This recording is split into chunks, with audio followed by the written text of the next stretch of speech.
अह, मुबारक हो BMC. BMC बहुत मुबारक हो, अभिनंदन हो। आपने कोर्ट के आदेश के बाहर जाकर कोर्ट के आदेश को ना मानते हुए भी कंगना का ऑफिस तोड़ा। No no no, Kangana Kangana का मैं ना फैन हूं, ना पैरवी कर रहा हूं, ना कुछ कर रहा हूं। बेवकूफ़ी भरा दिमाग में कुछ इमोशन मत लाना, मैं वैसा नहीं कर रहा हूं। मेरा ये पूछना है कि आप लोग को इतनी फुर्सत मिल जाती है,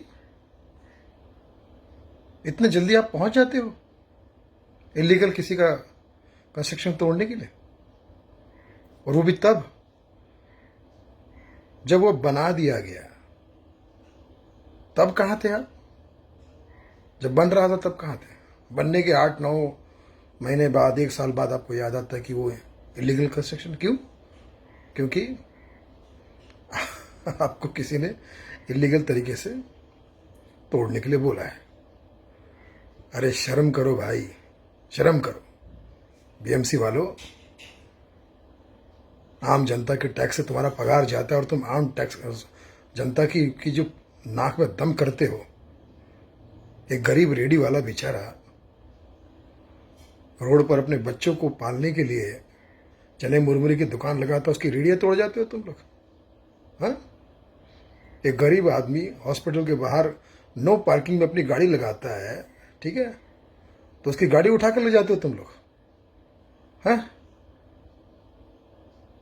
एक झोपड़े में रहने वाला बंदा जिसके घर में ऑलरेडी 6-7 लोग हैं, अगर उसने गलती से अपने ही झोपड़े के ऊपर एक छत बना ली या कुछ कर लिया तो आप उसको तोड़ने आ जाते हो। तो भाई साहब, जो 90,000 से ऊपर हिंदुस्तान में इलीगल कंस्ट्रक्शन है, शरद पवार जी ने जो बोला है, उनकी बात तो समझते हो ना? उनकी बात तो समझ में आती है ना आपके?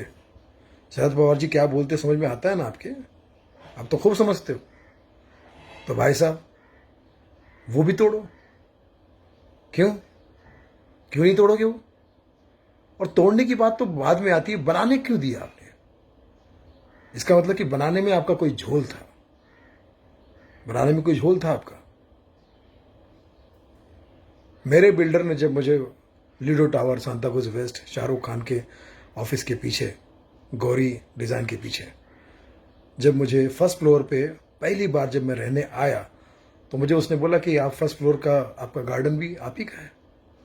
और जब मुझे देखा कि सारे बिल्डिंग के लोग रहने आए, तो उनको उस गार्डन से आपत्ति होने लगी। वो कहने लगे नहीं, ये तो सार्वजनिक है। मैंने कहा भाई मेरा है। बिल्डर ने कहा कि यार मैंने तो लिख के नहीं दिया आपको, क्योंकि वो तो ऑब्वियस है कि वो आप ही का है। 10 साल केस लड़ा मैंने। बीएमसी वालों ने मुझे परेशान कर दिया कि यहाँ पर आप इसको इस्तेमाल नहीं कर सकते, फला नहीं कर सकते, ये नहीं कर सकते, वो नहीं कर सकते। 10 साल कोर्ट का केस लड़ा हूँ मैं, तब जाके फेवर में मेरे फैसला आया है, या बिल्डिंग वालों ने हार मानी।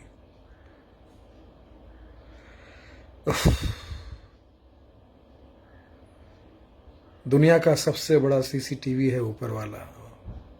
कोई तुम्हें समझाने नहीं आएगा, कोई तुम्हें बताने नहीं आएगा। लेकिन एक बात याद रखना, जब तुम्हारे इस तरह के कामों की सजा तुम्हें अपने खुद परिवार में और खुद में मिलने लगे, तो याद रखना तुम्हें फिर कोई बचाने भी नहीं आएगा, कोई नहीं बचाने आएगा। बीएमसी मेरी नज़र में इसका फुल फॉर्म में पारिवारिक समझता हूँ। बी मतलब बहन, एम मतलब मदर, माँ, और सी मतलब चाची है। मैं इतना सम्मान करता हूँ बीएमसी के नाम का, लेकिन आपने गलत फ़ायदा उठाया बीएमसी के नाम का। कंगना रनावत मेरा टारगेट नहीं है, कंगना रनावत के फेवर में भी नहीं हूँ मैं। नहीं नहीं नहीं, कुछ नहीं, कुछ नहीं। मुझे सिर्फ आपके नीयत पे शक है। और अब आपने खुद ही मुंह खोल दिया है। अब देखना देश और दुनिया आपसे कैसे जवाब मांगती है। जिनसे पगार लेते हो उनके तो हो जाओ, जो तुम्हें टैक्स भर के तुम्हारा घर चलता है, परिवार चलता है, तुम जीते हो। उफ।